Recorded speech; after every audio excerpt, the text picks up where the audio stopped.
YouTube? Welcome to SNS Sports. I'm Sage. This is Skylar Brown. Today we're going to talk about the national championship game, Ohio State versus Alabama.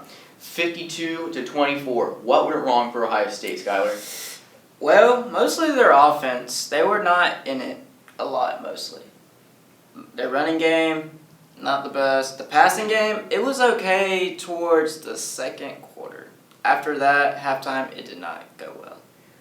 I think a huge issue is when you lose your running back the first play of the game and you have to rely on backup. Now, backup Master Teague, he did a great job, but he doesn't have that breakaway speed that Trey Sermon has. What went right for Alabama? Alabama, they just kept on pushing through Ohio's defense. Their running back, Najee Harris, he was just pushing through the defensive line, getting an open corner. Breaking tackles, slipping through tackles. You name it, he did it. Yeah, Ohio State did not have an answer for Najee Harris. Coming out, defense, good portion of the game came out in a 4-4 just to try to slow down that running game. It didn't pay off for him. Oftentimes, you would see Devontae Smith lined up against a linebacker. That's going to be a sure touchdown any time. Oh, yeah. But I will admit, the quarterback from Alabama did throw some dimes. I'm not going to lie. What was that one play? He threw it like a cut. It was like an outside cut, 10-yard cut. Passed it to the Heisman Trophy winner. Devontae Smith Ran it for about a 40-yard touchdown, I believe. I think it was.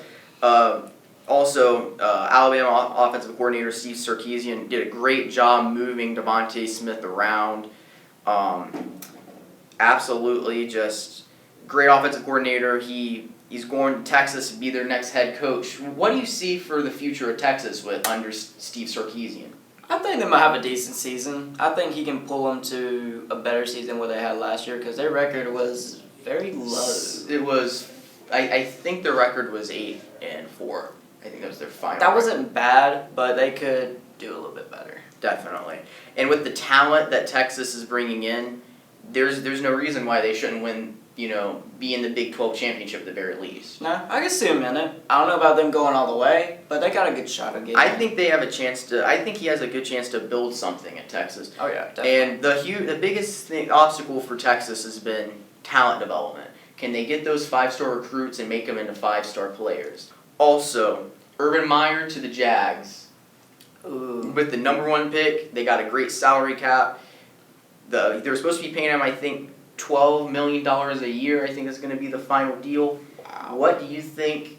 Do you think he's going to do good in the NFL? Do you think his coaching style is going to struggle? What do you think?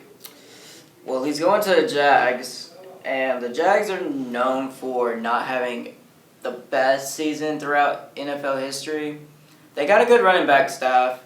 I think him being the starting quarterback for him, I think he can lead them on to a decent record this year. Trevor Lawrence? Mm-hmm.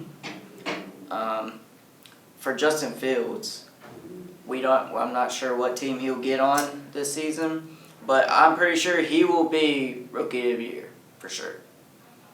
For 100% sure.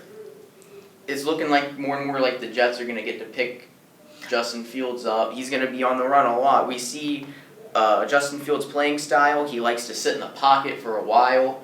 He won't be able to do that at the Jets. The Jets have not been known for having a great offensive line, and that could be a disaster for Justin Fields. He's going to be like another Lamar Jackson type play style. Like, he can throw, of course, and he's quite quick out of the pocket. When he gets an open field, he's like a running back out there. Oh, yeah. It's just unfortunate because I think that's also what would you call that? Like a discard or what you call it for the national championship?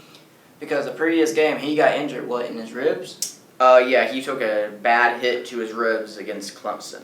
Now, if he wouldn't did that during the Clemson game, I think they have a way, way better shot at the national championship. I think that this Alabama team, when it comes to the 2020 Alabama team, I think you could argue, the best team in college football history. I don't think that team was losing to anybody.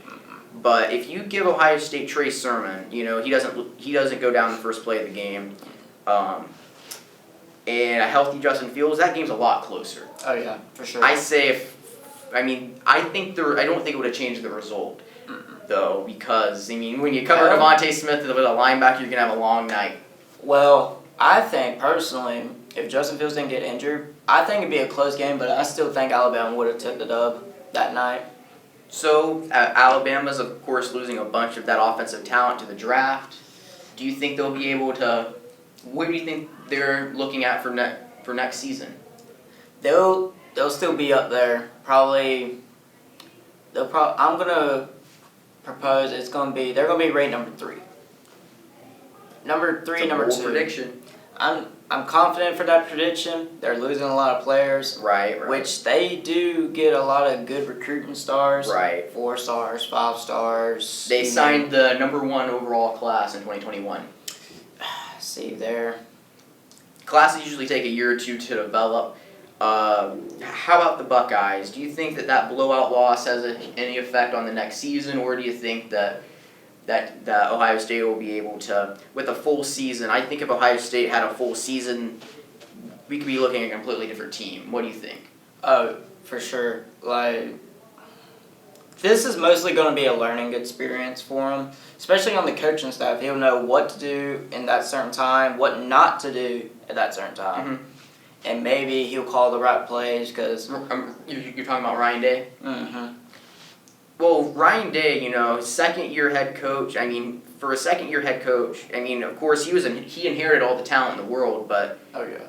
For sure. For him to take his team that far, that's an accomplishment by itself. He's not a bad coach. I will give him that. Only his second year? Mm-hmm. That's very impressive because he is 23-2 all time. Well, he was head coach for 2 seasons, and then he interned for 3 games in 2018. So he's 23-2 all time. I don't know a coach like that that's on their second year of coaching college level has ever had a good season or record. Exactly. Like that. Yeah. No matter where you go, it seems like you need time to learn how to not only just control half a team, like as an offensive coordinator or defensive coordinator, to get the whole team together. And that's something Ryan Day's been able to do early on. And I think, the Nick Saban, Ryan Day national championship game, I think that's going to be something college football fans are going to see for a long time. Oh, yeah, for sure. All right, YouTube, this has been SNS Sports. We'll see you next week with another video.